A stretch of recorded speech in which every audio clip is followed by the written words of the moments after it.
اهلا بكم في حلقه جديده من ارت لاب. انا احمد عبوده. فيلم النهارده فايت كلاب.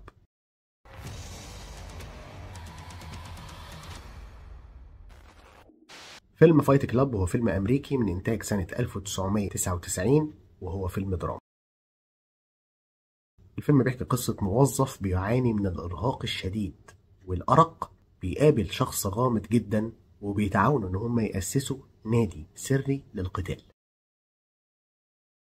الفيلم من إخراج ديفيد فينشر، واللي ما كانش الاختيار الأول لإخراج الفيلم، وكان هيخرجه ديفيد أو راسل، اللي أخد السيناريو وقراه ما فهمش منه أي حاجة فسابه، وأخدوا ديفيد فينشر عملوا فيلم في 128 يوم، في 300 مشهد، 20 موقع، و72 لوكيشن بناهم الإنتاج عشان تصوير المشاهد.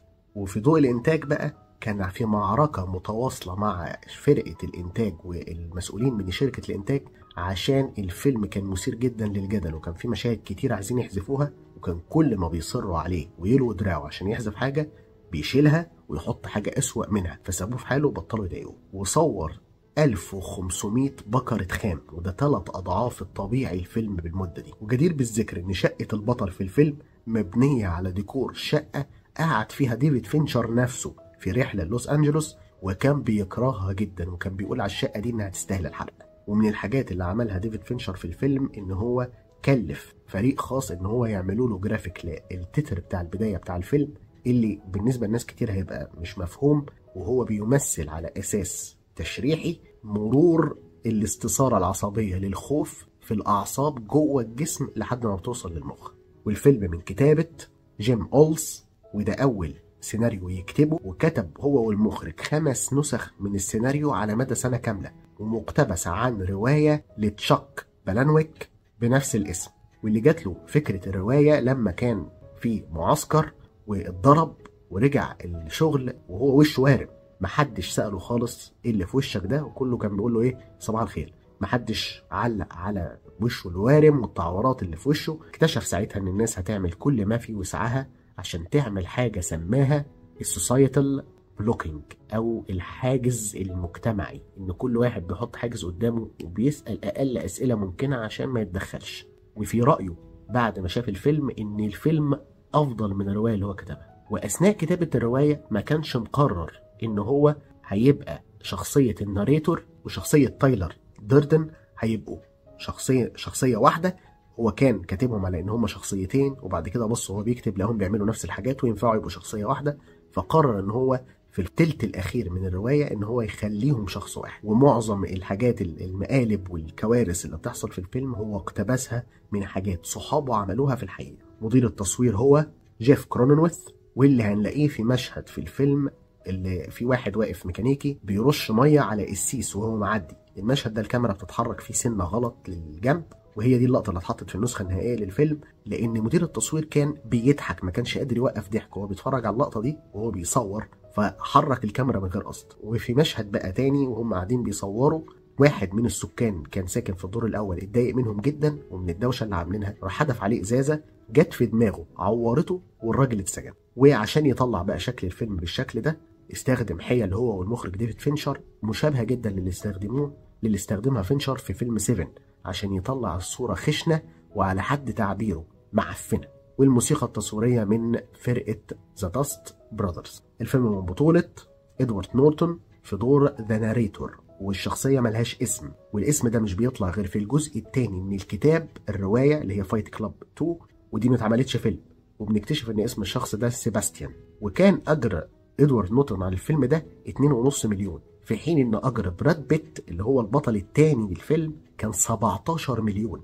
وبنشوفهم هما الاثنين في مشهد الجولف وهم واقفين بيلعبوا جولف في جنينة البيت وبيضربوا، والكرة بتخبط في عربية بره الكادر.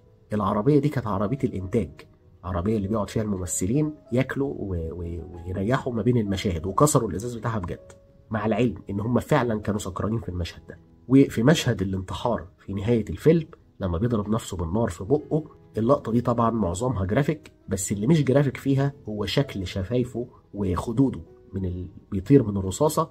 هم عملوا له منفخ هوا في بقه، طلع طلقة هوا كده في بقه عشان يطلع المنظر ده، والدم اللي بيطلع من بقه ده حقيقي، هو تعور من اللقطة دي. بيشاركوا البطولة براد بيت في في دور تايلر دردن، واللي ما كانش مهتم انه يعمل الفيلم ده لحد ما المخرج راح له بيته وخبط عليه وخده عزمه بره وقعدوا هما الاتنين شرح له الفيلم، وبعدها اقتنع براد بيت بالفيلم ووافق ان هو يشارك فيه. وكان خايف جدا ان ابوه وامه يشوفوا الفيلم، فاصروا ان هم يشوفوا الفيلم، فوراهم مشهد واحد من الفيلم اللي هو مشهد الحرق الكيميائي لما بيمسك ايد ادوارد نورتون في الفيلم وبيحرقها له بماده كيميائيه. فلما شافوا المشهد ده قالوا شكرا تمام احنا مش عايزين نشوف الفيلم. وفي اثناء الفيلم بيطلع قبل ما شخصيته تطلع بشكل حقيقي في الفيلم، بيطلع قبلها في 4 لقطات ثابته، كل لقطه مدتها لا تزيد عن فريم واحد بس.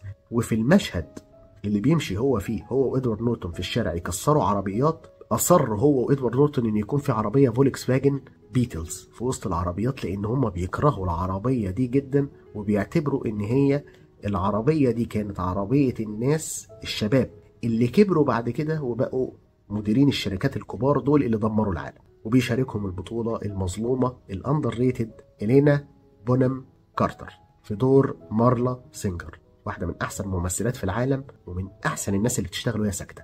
واصرت هنا ان المسؤوله بتاعت المكياج بتاعتها، الفنيه بتاعت المكياج، هي بتشتغل بايديها اليمين، اصرت انها تخليها تشتغل بايديها الشمال عشان يطلع المكياج وحش، عشان هي شايفه ان شخصيه مارلا مش شخصيه هتعرف تحط مكياج بشكل كويس.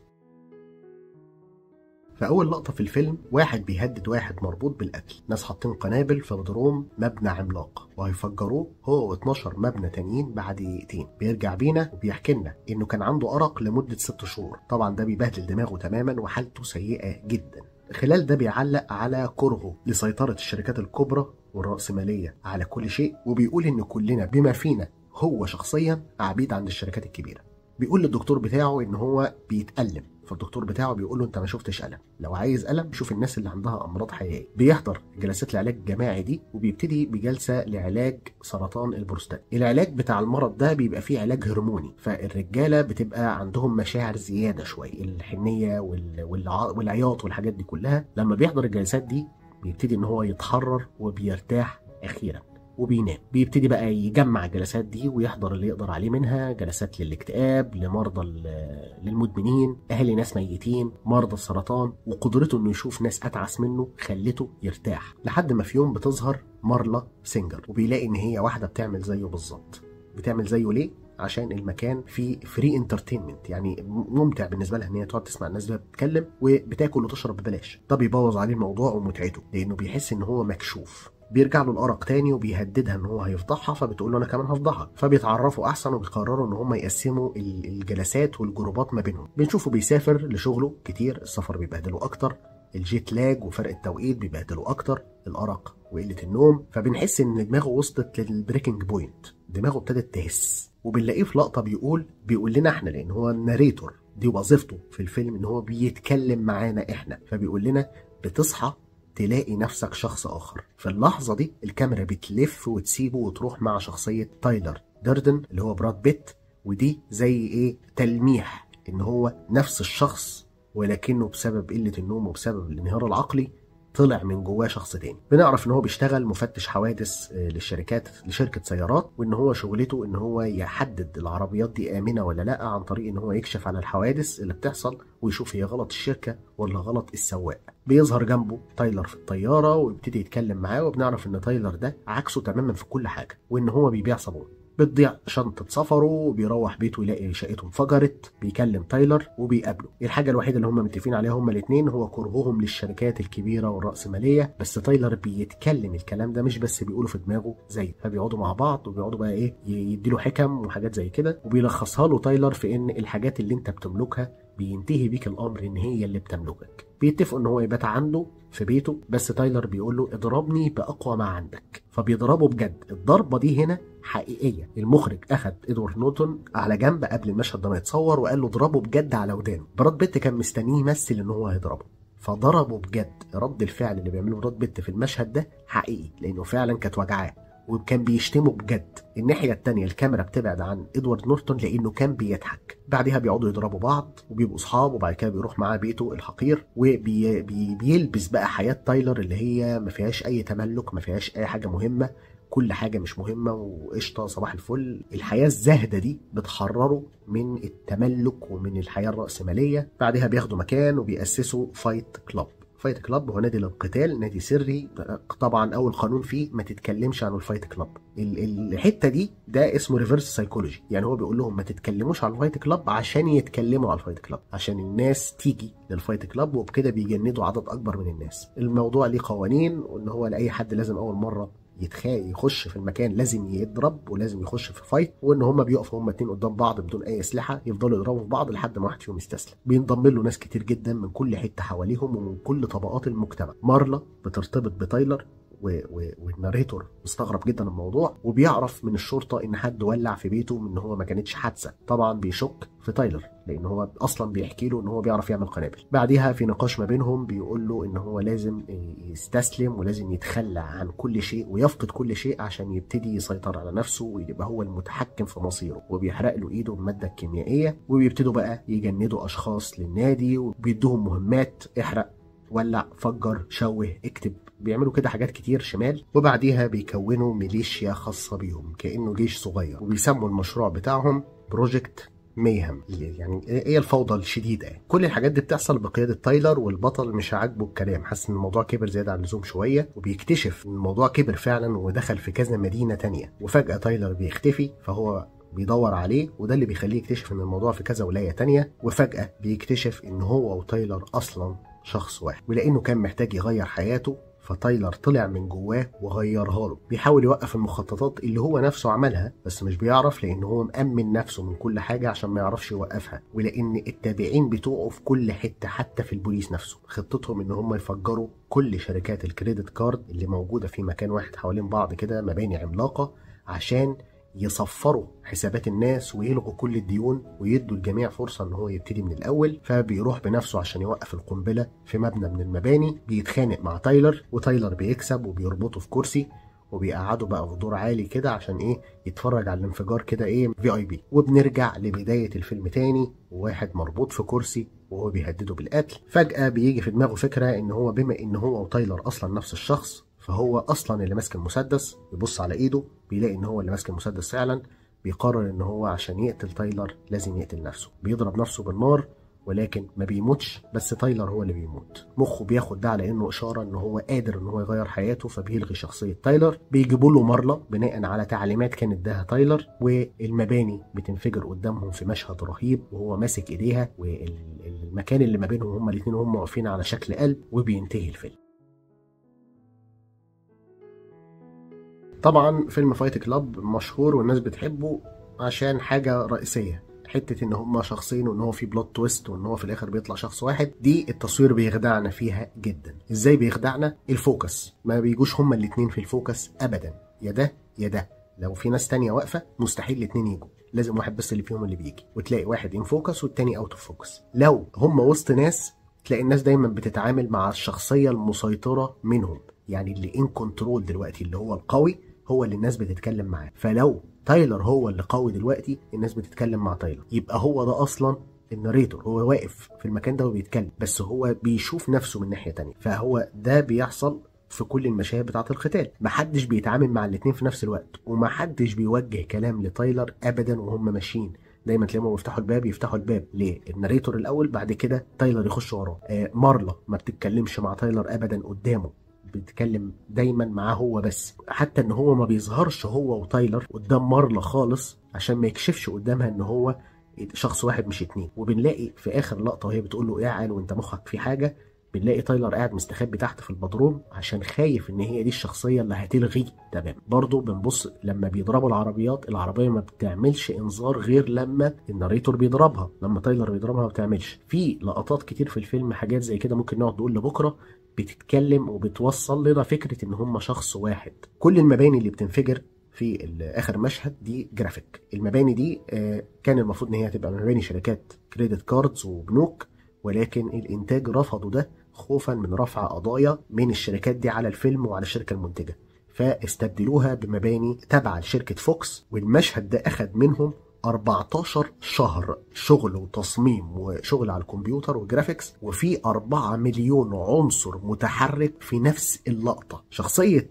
الناريتور هنا هي مصابة طبعا بلوكشة من الأمراض النفسية زي المالتيبل بيرسوناليتي ديس اوردر، دي حاجة شفناها مثلا في فيلم بلاك سوان. الكلينيكال ديبريشن، الاكتئاب المرضي، هنشوفها في فيلم ميلانكوليا. السيلف هارم، ان هو شخص بيأذي نفسه، بيسبب الألم لنفسه، زي ان هو يحرق ايده او ان هو يعور نفسه او يضرب نفسه. وان هو في الاخر شخص سويسايدال، يعني شخص معرض للانتحار وعنده رغبة في الانتحار. الفيلم بيتكلم على قضية من القضايا، هو الأرق. الأرق مش حاجة تتاخد ببساطة أبدا، الأرق مميت. الأرق فعلا ممكن يموت الشخص. الأرق بيسبب انهيار كامل للجهاز العصبي، وبيوصل الجسم لحالة إن هو فعلا يوصل للبريكنج بوينت، لنقطة الانكسار. المخ ما بيتحملش قلة النوم لمدة طويلة. انت ممكن تقعد مدة من غير ما تنام، ولكن بعدها هتبتدي تشوف حاجات وهتبتدي تسمع حاجات وهتبتدي تنهار تماما. كل حاجة في جهازك العصبي هتنهار، زي بالظبط ما حصل للناريتور في الفيلم. الفيلم هنا من نوع الأفلام اللي هو الميتا، يعني الفيلم بيدخلنا في الحكي بتاعه. الشخصيات بتكسر الحائط الرابع اللي هو بريك ذا فورث وول، وبيبصوا لنا وبيكلمونا طول الفيلم. الناريتور بيحكي لنا احنا طول الفيلم. في حاجات كتير هو بيوجه لنا رسالة، في لقطة حرفيا هو بيبص للكاميرا وبيكلمنا، فهو ده مقصود. قبل الفيلم على شريط الدي في دي هنلاقي ان في رسالة بيوجهها تايلر ديردن للي بيتفرجوا على الفيلم. فالفيلم بيتكلم عننا معانا، بيحطنا في سياق الدراما عشان نتريق كلنا على الوضع اللي بيحصل. القضية العامة اللي بيتكلم فيها الفيلم وهي الإيماسكيوليشن، أو إن العالم دلوقتي أصبح عالم بينزع الرجولة أو الذكورة من الرجال. فاحنا مجتمع، او الفيلم بيتكلم عن مجتمع ربته الستات لان الرجاله كانوا مشغولين، والتلفزيونات والمسلسلات والاعلانات، واتحط فيه مفاهيم زي المساواه ما بين الجنسين، والمقاييس الحديثه للنجاح. ازاي تبقى ناجح دلوقتي؟ لازم تبقى راكب العربيه اللي مش عارف ايه، ولازم يبقى لابس الساعه الكذا، ولازم الموبايل الايفون، ولازم ولازم ولازم. فالمقاييس دي اتحطت كلها ليه؟ أطفال أصلا اتربوا كده، فكبروا لقوا نفسهم في دوامة من الشغل والعجز، إن هو يحاول إن هو يلحق بالمقاييس دي، اللي مش هيعرف يلحقها غير لو حرق نفسه تماما. وده بيحسسه إن هو إنسان عاجز، فهو فاقد للرجولة. فده تشبيه للمجتمع المتحضر على إنه مجتمع فاقد للذكورة، زي ما شفنا في أوروبا مثلا لما وصلوا أعلى مراحل التحضر كانوا بيلبسوا بواريك وبيحطوا ميك اب الرجالة. فهو الفيلم بيسخر من الفكرة دي. في المقابل الفيلم أو تايلر هنا بيعرض إن المجتمع الرجولي الحقيقي هو المجتمع البرايمال، المجتمع الحيواني، اللي هو احنا في غابة، احنا في عالم فوضوي، القوي هو اللي يسيطر. في المقابل بنشوف فلسفة تانية، هي فلسفة مارلا، اللي هي شخص عدمي، هي شخص مش فارق معاه حاجة، مفيش حاجة ليها هدف ومفيش حاجة مهمة ومفيش أي حاجة المفروض تحصل، وصباح الفل يعني اتبسط، عايش عارف تتبسط تتبسط، مفيش حاجة تاني، مفيش حاجة ورا حاجة، مفيش حاجة في العالم مهم. وهي ده السبب إن تايلر اتولد جوه دماغ الناريتور، لان هي قابلته فاجئته جدا بسلوكها وبطريقتها وتفكيرها في الحياه.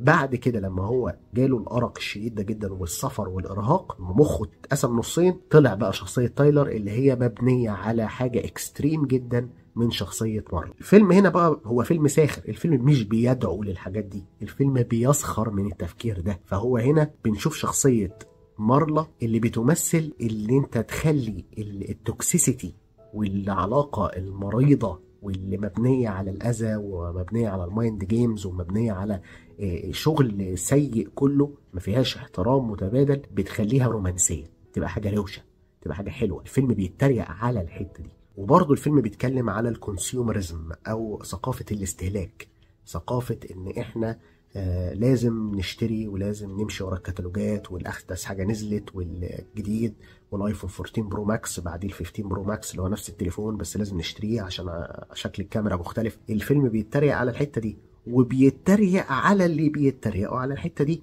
لان هو لو احنا مش هنشتري امال عايزنا نعمل ايه؟ برضه الفيلم بيعرض فكره حلوه جدا، وهي فكره الهوس بالشيء او الفاناتيزم. ان هو لما تلاقي ناس بتعمل حاجه عشان تهرب من حاجه او عشان تشجع حاجه، مع الوقت الحاجه الجديده اللي بتتعمل دي اللي هي اصلا وسيله مش غايه بتتحول لغايه.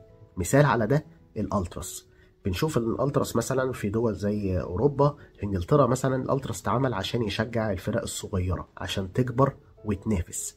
نبص نلاقي بعد كده الالتراس دول اتحولوا لهوليجانز، اتحولوا لمتطرفين. بقى الهدف مش التشجيع، بقى الهدف هو ان العصابة دي تفضل قوية وتكبر وتبقى مسيطرة ومحدش يغلبه. وبرضه الفيلم بيتكلم على حاجات احنا بنشوفها دلوقتي قدامنا. الفيلم مش بيدعو للنوع ده من الذكورية السامة، الفيلم بيسخر منها، الفيلم بيسخر من الناس اللي زي أندرو تيت اللي هم بيسوقوا للمعايير النجاح الخرافية اللي مبنية أصلا على فساد وتجارة فاسدة وعلى شغل تجارة بأحلام الناس. فالفيلم بيتكلم عن الناس دي. يعني نقدر نقول ان تايلر هنا ده حاجة شبه أندرو تيت واللي بيسوق لفكرة الألفا ميل. في الحقيقة ان هو الألفا ميل هو الشخص اللي بياخد باله من أهل بيته، هو ده الألفا ميل، مش الشخص اللي هو تلاقيه بقى ايه مفيم ازازه عربيه ومشغل الكاست على الاخر وعامل تاتو على دراعه اللي هو الروش ده. لان هو ده الفكره ان هو زي في الفيلم هنا هو رسم شخصيه تايلر على الذكر المثالي من وجهه نظره هو. عشان كده تايلر عكسه في كل حاجه، عضلات وهب وروش ومقطع السمكه وديلها ومش فارق معاه حاجه. هنبص نلاقي ان تايلر شبه الناس اللي في اعلانات اللي موجوده على الحيطه في الفيلم اللي هو نفسه بيتريق عليها. هو شبه المودلز اللي واقفين بيتصوروا بملابس داخليه وتيشيرتات وماركات كبيره، هو نفسهم بالظبط، هو ده شكل تايلر بالظبط. بس هو في عقله هو فاكر ان هو بيعادي الفكره دي، ولكن هو نتيجه ومولود من الاعلانات اللي هو شافها من وهو صغير. وبرضه بنشوف ان دايما الانتي فاشست بيتحول بيبقى هو الفاشست، بس اديله سلطه او سلاح. هم كانوا جايين يقاوموا الفاشيه بتاعه الشركات، بقوا هم نفسهم فاشيين وبقوا هم نفسهم بيحاربوا اي حد يعارضه. وبنشوف نقطه ان هو في ظل ان هو عايز يتحرر من ان هو تابع للشركات اصبح تابع لحاجه تانية خالص، زي كل اللي كانوا معاه وكل الجنود اللي جندهم في الفيلم. الناس دي كلها جايه عشان عايزه تتحرر من الحياه اللي هي حاسين ان هم عبيد فيها، بقوا عبيد عنده هو، وهو بقى عبيد عند الفكره اللي هو خلقها. فهو في الاخر السعي ورا حاجه زائفه زي دي حولهم من عبيد لعبيد. فبنلاقيهم بيحلقوا شعرهم وبيقفوا بيتهانوا بيتموتوا بيتضربوا بالجزمه وامين حاضر اللي انتوا عايزينه، وبينفذوا وهم ساكتين. وده بيدعو لفكره ان انت ما تمشيش ورا حاجه بعمياني. الفيلم كله ناس بتمشي عمياني ورا كل حاجه، لا تمشي ورا الاعلانات والتلفزيون والاستهلاكيه عمياني، ولا تمشي ورا فكره الثوره على كل ده وان انت تبقى بقى الفا ومش عارف ايه عمياني.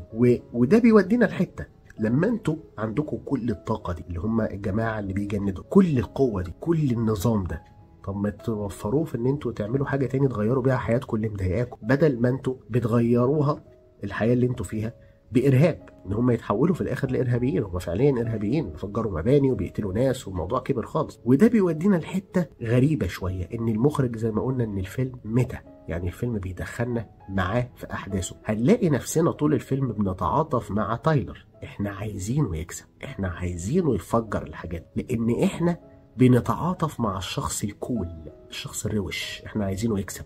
وبننسى حتة ان هو شخص فاسد، شخص مؤذي، لحد ما الاذى ده بيجي لنا احنا، ساعتها بنقول لا ده مش كويس. وللاسف ده بيورينا حاجة، ان احنا كمجتمع ما بنسمعش ابدا للعاقل، ولكن دايما بنسمع للمجنون، دايما بنسمع للمتطرف للمختل، لكن ما بنسمعش لحد جاي يتكلم بصوت واطي، بيتكلم كويس وبيتكلم صح. وده بيودينا لاخر نقطة، ان الاعجاب برسالة الفيلم معناه انك ما فهمتش الفيلم. الفيلم بيسخر من الرسالة اللي هو بيديها لك. هو الفيلم مش جاي يقول لك ان ده الصح، ان الرجالة المفروض تبقى عاملة كده وان الحياة المفروض تبقى عاملة كده، صورة على الوضع. الفيلم مش جاي يقول لك ده، الفيلم جاي يتريق على ده. فيلم فايت كلاب هو فيلم عن مجتمع تايه مش عارف يجيب بوصلته الأخلاقية منين، عن مجتمع بآباء غايبين وأمهات بتحاول وأبناء بيكبروا بيحاولوا ان هم يخشوا في قالب رسمته لهم الاعلانات والافلام، عن مجتمع بيعيش وهم الحريه وبيمشي ورا اي حد يقوده ويعرفه يمشي ازاي. كله بيخاف يبقى حر ومسؤول عن افعاله، فبيبدل سيد بسيد. الفيلم بيفتح عينينا على مقاييسنا الخاطئه للنجاح وعلى نظرتنا لنفسنا. ما تتبعش حد 100% مهما كان كلامه صح، ابني مبادئك واختار طريقك لنفسك، لانه في النهايه حتى ابليس هيتخلى عن اتباعه.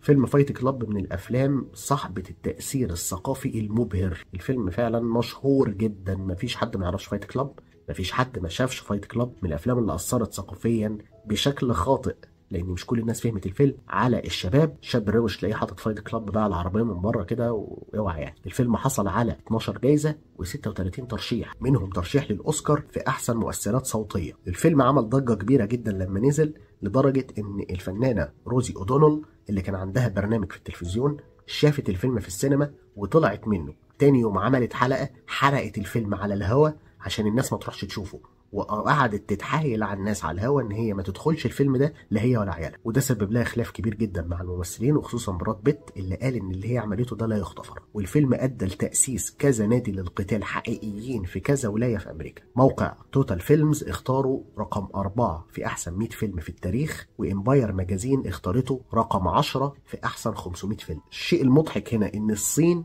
ما منعتش الفيلم من العرض، ولكن طلبت تغيير النهايه، وغيروا لها النهايه بحيث ان هو في الاخر ما فجرش حاجه واتقبض عليه واتحط في مصحه، ومفيش حد اتاذى في نهايه الفيلم، عشان ده يتناسب مع نظره الصين لنفسها شويه. ومارتن سكورسيزي قال عن الفيلم ده ان هو بيعتبر بالنسبه لجيل الشباب من الممثلين زي سيتيزن كين للجيل بتاعه هو. وفي 2009 واحد عنده 17 سنة فجر فرع ستاربكس في المدينة بتاعتهم عشان متأثر بالفيلم. وتقييمات الفيلم على IMDb الفيلم واخد 8.8 وهو رقم 12 في أحسن 250 فيلم في الموقع. على ميتا كريتيك الفيلم واخد 67%، وعلى روتن توميتوز الفيلم واخد 96 من الجمهور و79 من النقاد. وعلى ليتر بوكست الفيلم واخد 4.3 من 5 وهو رقم 155 في أحسن 250 فيلم في الموقع. أتمنى فيديو النهاردة يكون عجبكم. أحب أسمع رأيكم في الكومنتات. لو عجبكم الفيديو لايك، شير، سبسكرايب، وأشوفكم في حلقة جديدة من أرت لاب.